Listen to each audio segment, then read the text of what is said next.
Hi, I'm Little R and my parents are Zaid and Noor. We've just landed in Oman. Honestly, I'm wondering what life's really like here.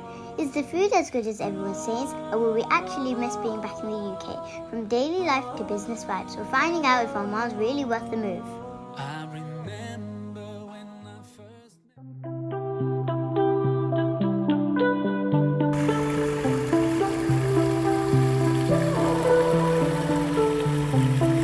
When did my love become my weakness? When did my heart become so heedless? I thought I found peace, but I'm in pieces. I know there is a light at the end of this road. The moon is bright. Today we're actually going to a market. So this market is actually based in Kurram and it happens every Saturday.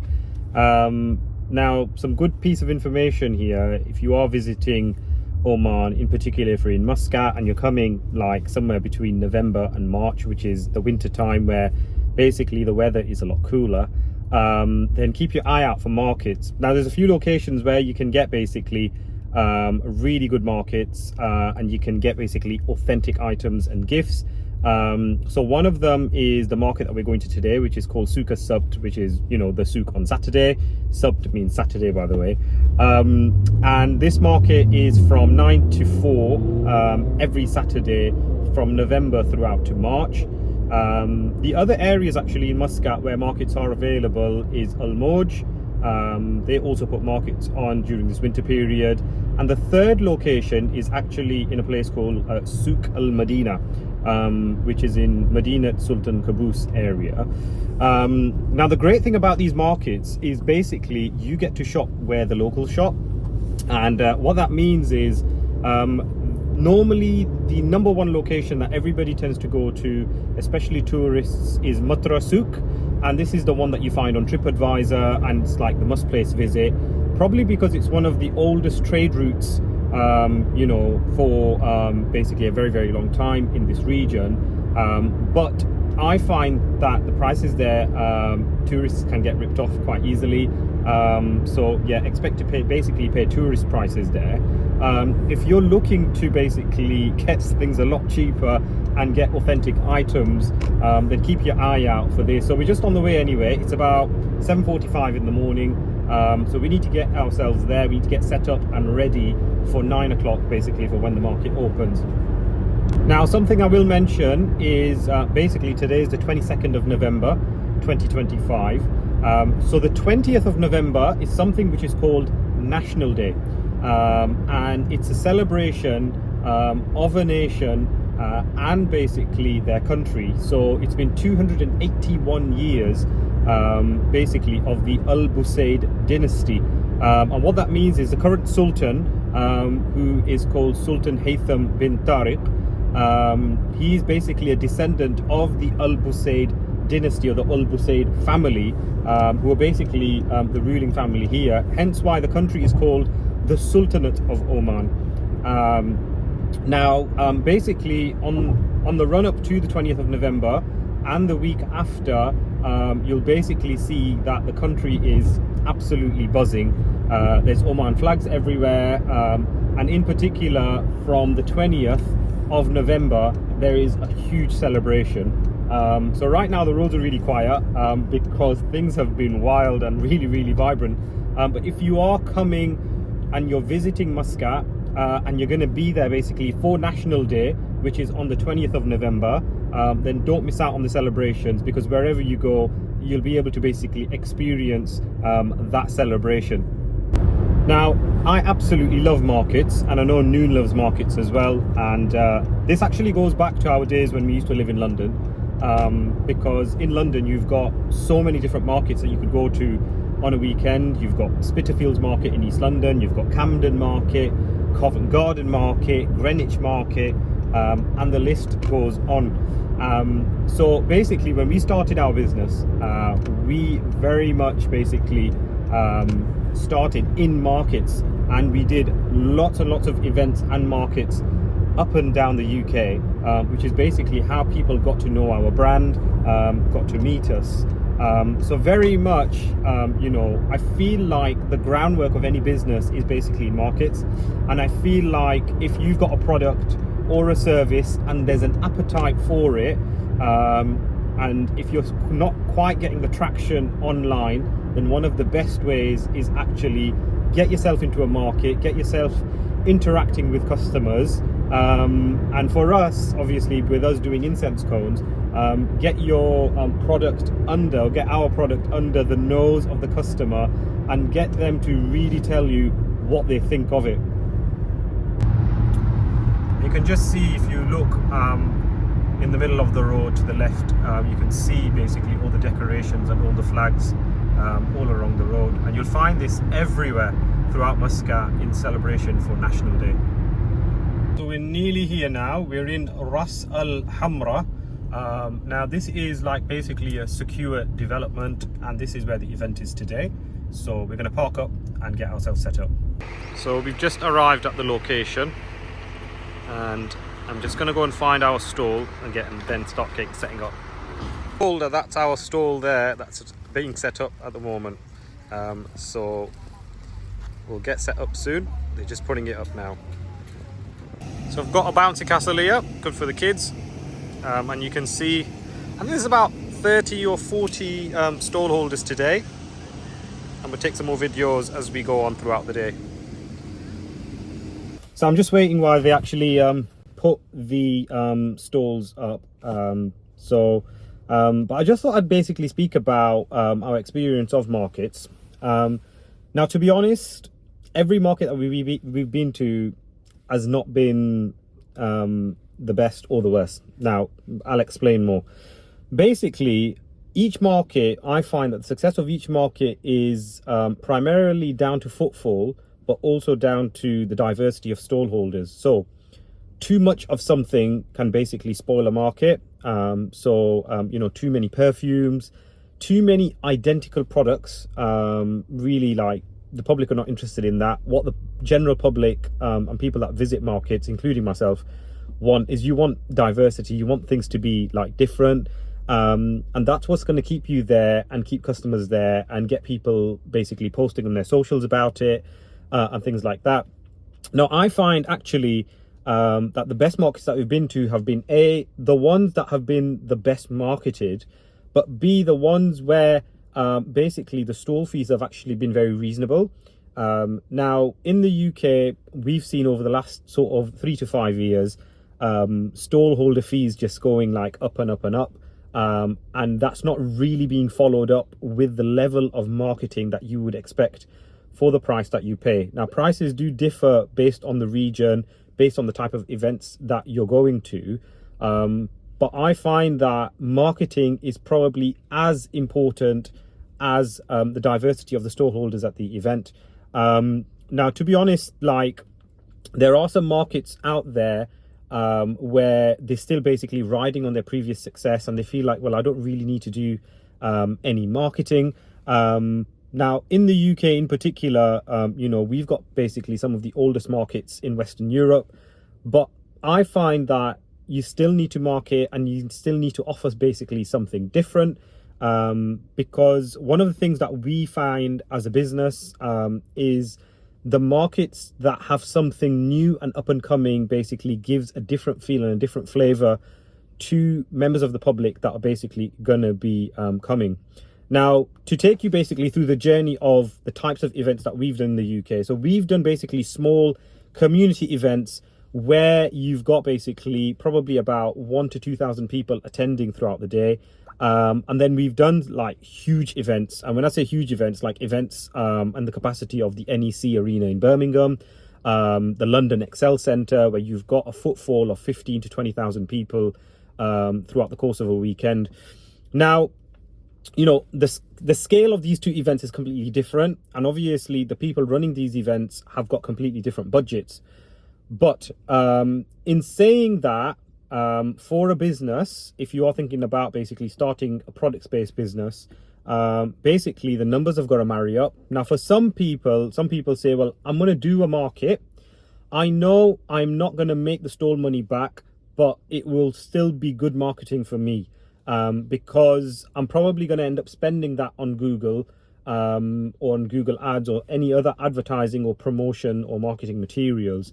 That's the way some people think of it. Now, the way that I always think of it is basically that the stall has basically got to pay for itself. And what I mean by that is you've got to sell enough products basically to make your time there worthwhile for you. Now, obviously, with us having a products-based business, and it requiring the customer to smell is actually really important. So something that we've taken on board from basically customers, and this is very, very early on, is I can't see your product anywhere. I want to feel and I want to interact with the product, meaning I want to smell the product, because it's a product to do with fragrance and smell and perfume. It's very difficult, obviously, to try and interact with a product online until you actually get it, and until you actually get a smell of it. You're not going to know the intensity of it. So I find this is the reason why having that customer engagement at markets is really important. Now, I've come across businesses in the UK where people have got a really, really polished look. They've got a really nice glossy website. They've got an absolutely, sublime Instagram page, but they don't want to interact with the customer. And, they've told me, like, we want to do something different, or we're not doing very well. What is it that we're missing? And myself and Noon have looked at it and we're like, well, have you done any events? No, I've not done any events. Why have you not done any events? Oh, do I have to do events? Oh, I don't like facing customers. Well, if you've got products-based business, you're gonna have to learn to start facing customers. You can't just be a keyboard warrior and think like, you could get ChatGPT to basically write out all your customer responses and not face the customer. That is truly where the customer is gonna get to know your business and gonna get to know your story. And some of the most successful businesses that we've seen in the UK have actually got a really, really good story, a really good solid story behind them as to how and why they came to that product. There's lots of podcasts myself and Noon watch all the time, and I recommend that you watch them, particularly to do with businesses and how people basically built their businesses. I mean, to be honest, since I was young, I used to watch things like Dragon's Den and things like that. So I used to take a lot of inspiration from that. But let's see how we're getting on there. I'm just going to head back and see if they've managed to put up our tent. Right, we are all set up and ready to go. So you can have a look at our stall anyway. We've got all of our fragrances on display. And we've already had a few people coming in for a quick smell. And we've got one of our incense cords burning here. Lovely. Now, something I'm keeping an eye on at the moment is the sun. I know we don't worry about this in the UK, but as the sun moves around, it's going to get quite warm, especially on this side here. But luckily, we're in the shade right now, so it's relatively cool. But next to me, I've got this gentleman from a company called Woodtail. Now, this is authentic stuff, guys. Okay, and he makes all of this himself. And you can have a look at all of these handcrafted goods that he's got here. Now, personally, I've actually already bought a chopping board from him because I bought mine from IKEA. And to be honest, it's already on its way out. It's not even been long. But yeah, he's got some really, really nice stuff here. So this is Woodtail. And I'll walk around some of the other stalls as well and just show you what other handicrafts and what other goods are at the market. It's Palestinian dresses. These are Palestinian dresses. For children, jacket, shawl. This is handmade. Oh wow, mashallah. Yes, all this handmade. We have shawl for ladies, hijab. So how much are these?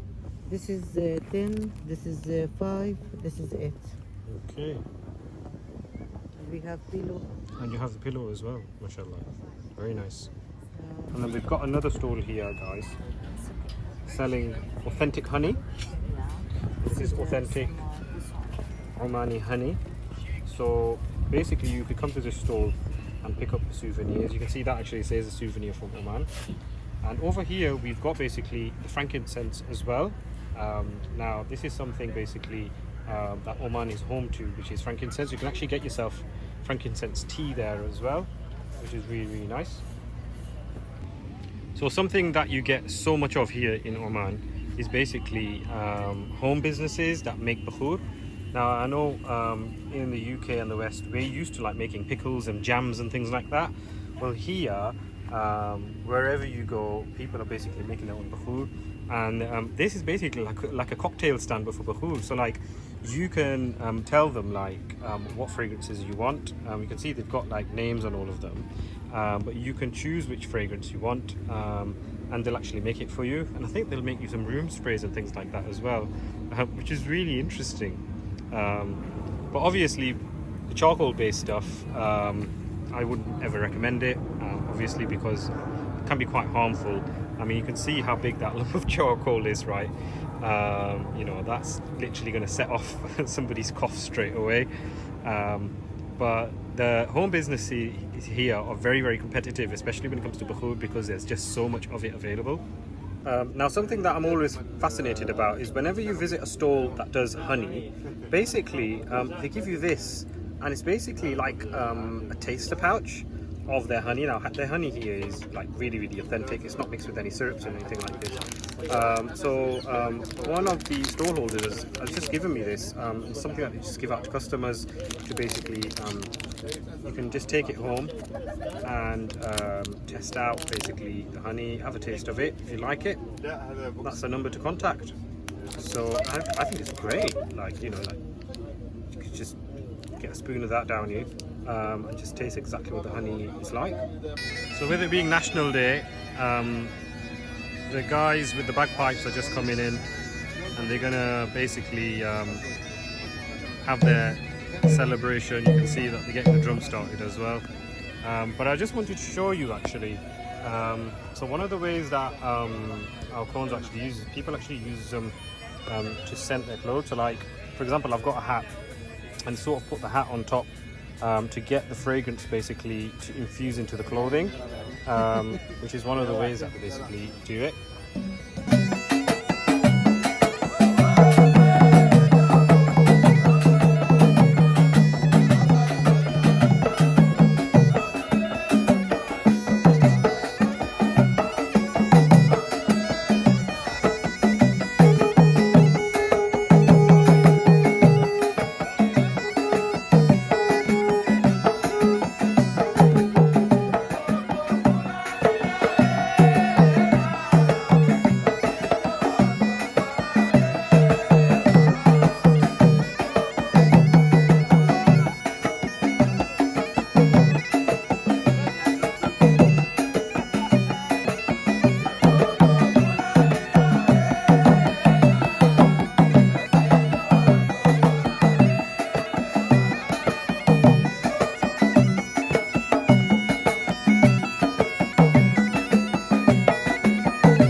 12 o'clock and we're in full swing.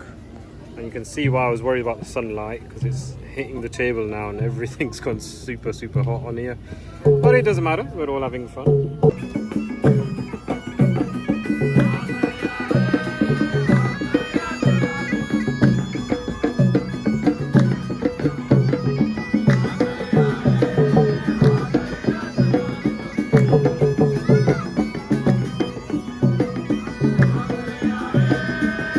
So it's about 2 o'clock in the afternoon and we're still going strong here. It's quietened down a bit because the sun's really out, but we're having lots of fun. We've got a stall here that's basically selling lots of toys, so really good.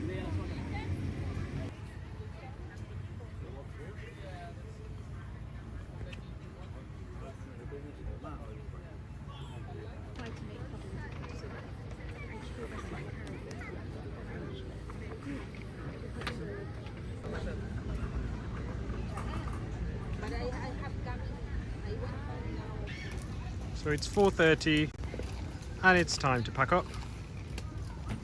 So we're just getting everything packed away. Honestly, these trolleys are the best way to transport heavy goods, especially across a field. Right, and that's a wrap, guys. So this is the last load going to the car. You see everybody's basically either packed up and gone or still packing up.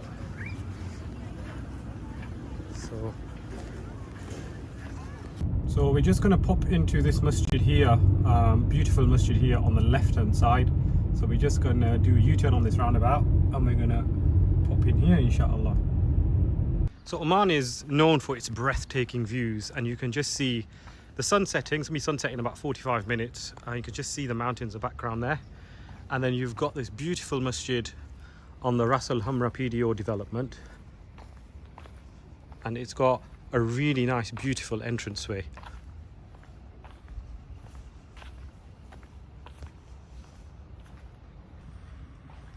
So we're just heading back to the car now. I just love this view. I think it's amazing. Right then, so it's been a long day. You can see I've got my glasses on because in the heat and the humidity there wasn't actually that much of a breeze today. It's been, even though this is meant to be the midst of winter, it felt like in Europe or in the UK when we have like one of the hottest days of the year, because there was relatively little or no breeze today. So it was incredibly hot day. So my contact lenses actually dried out because of how warm it was. So yes, I'm glad that I brought my glasses along. So we're going to head back now, but overall I'm very pleased with today. So while Sid was at the market, me and the kids decided to head out and see what was happening locally. We've not experienced National Day before in Oman, so this was a really nice experience. The vibes were amazing and it was so good to see communities coming together.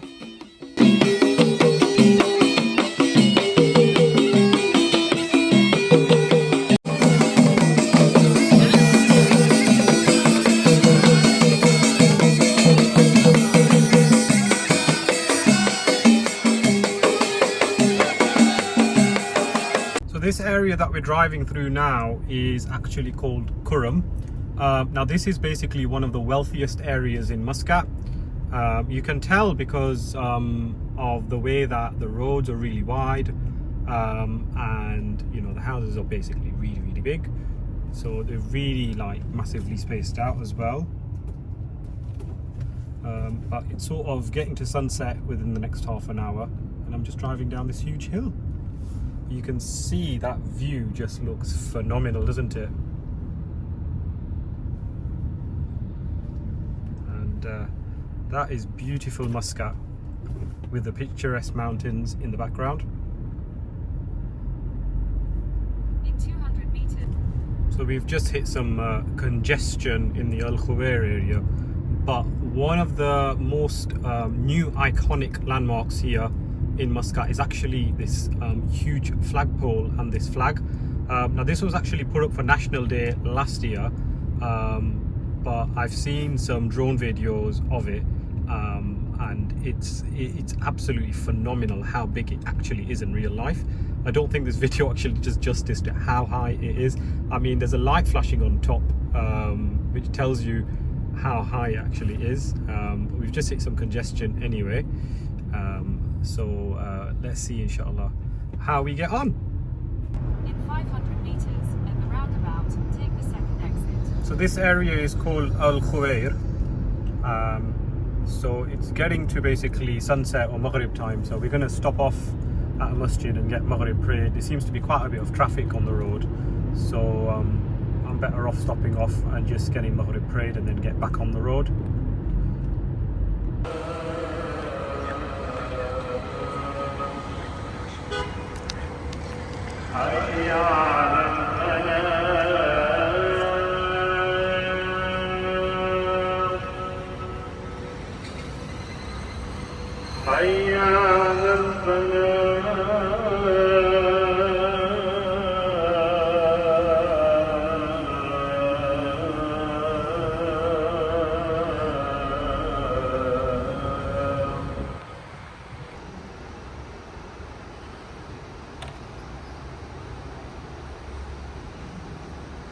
This mosque that I just prayed at now is called Masjid Al-Zawawi.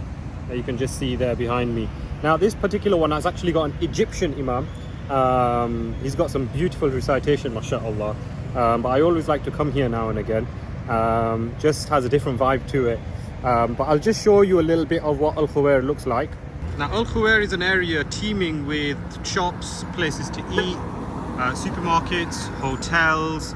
It's a very busy area. There's Al-Khuwair Souk in that direction down there, which is basically like a high street but full of places to eat. So you've got lots of choice. And just behind this Samara and La Rosa hotel, you've got Hilton Al-Khuwair, which is in a very central location. And literally you've got shopping malls, Muscat Grand Mall, Oman Avenues Mall, literally round the corner from here. Just getting back on the road. There's Hilton Garden Inn, just there. That's Hilton Garden Inn Al-Khuwair. I've stayed at that hotel. If you want to stay in the center of Muscat, that's a brilliant hotel. It's really good. They've got a rooftop pool, and it's completely alcohol free as well. So very, very family friendly. But we're just heading into, well, basically this is the route home. On the right hand side, we're going to pass like the main shopping mall area. So on the right hand side here, this is Muscat Grand Mall. You can see that we're just passing, and we're just going to go on the right towards Al Gubra and Matra. Now this is one of the busiest junctions in Muscat, because you've got Muscat Grand Mall, and then next door to it, this building on the right, this is Oman Avenues Mall. Now I say that this is the busiest junction, right? But honestly, the traffic is nowhere near to some of the videos I've seen of traffic in places like Dubai. It just reminds me of like living in London, you know, like a 10-minute journey taking like 45 minutes. You know, they say like Londoners spend most of their lives in traffic. You know, you hear statistics like this. Well, honestly, okay, traffic has its ups and downs here, but apart from avoiding peak times, this area that we're in is busy all the time. I don't think I've ever been to this area of the city and it's never been busy. But generally speaking, you will be able to actually drive your car. The traffic is, it's not what you think. Like, I feel like Muscat is a bit of both. I feel like at times it feels like a city, and at times I feel like it's got a town feel to it as well. Because you've got your like suburban areas, which are very quiet, and then you've got like your hustle and bustle, really like busy city areas as well. But generally speaking, you know, you do get like bouts of traffic, but I've not really been stuck in like a really, really hectic jam, if you get what I mean. I think the maximum is like half an hour, which to be honest, I'm quite happy with. But I wouldn't be able to handle like traffic, especially in places like Dubai and things like that. So we just arrived into our development, and I'm literally just around the corner from parking up. Now there is another market actually happening today on our development. You can see the red and green is there because like I mentioned earlier, this is all to do with National Day celebrations. But you can see there is a nice hustle and bustle there, and there is another market happening. Now that market actually finishes at 10 o'clock tonight.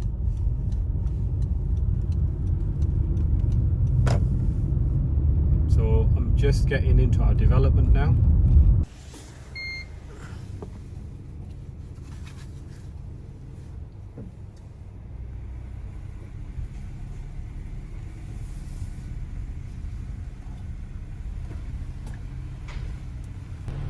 Now, one of the things about basically living on a development like Mouj is basically there's always something going on. If you're the outgoing type, you know, you don't mind different activities and festivals and things like this going on. It's brilliant. I think it's actually wonderful for kids because there's always some exclusive or inclusive activities, sorry, I should say, for kids. That could be like bouncy castles, or you know, they always basically put on a show for kids, so it's really good. Now the only downside to this, and there is a downside, is actually for those people that live in the main area of where the entertainment is. So where the blocks of flats are, basically where the main entertainment hub is in the development, that can get particularly noisy. And it can be until actually late night. But luckily, alhamdulillah, we actually live basically just far enough, but not too far, but just far enough so that we don't actually get any noise disturbances, and all of this is basically happening on your doorstep. So when we go on our walks, it's really good because there's always something going on. Now right now, this is a unique period because right now everywhere is alive in Muscat because of National Day celebrations, but generally the place to be, or where one of the main entertainment hubs apart from the malls, is actually on Mouj. They have a lot of international festivals that basically happen throughout the year as well.